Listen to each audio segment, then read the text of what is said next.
Hey guys, and welcome back to this channel. In this video I'll be showing you guys how you can mute people when they're in like a music channel.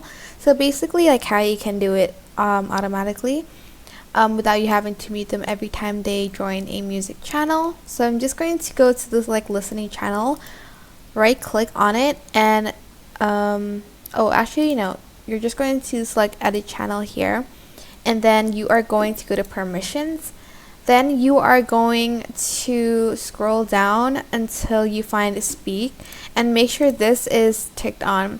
So it will not allow members to talk in this voice channel. If I selected this one right here, then you're just going to close it and it'll be saved, or like just select the save button so that whenever somebody joins your channel, like your music channel, they'll be muted.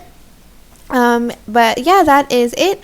I hope this tutorial was helpful for you guys. Don't forget to like, comment, share, and also subscribe to this channel if you haven't done that.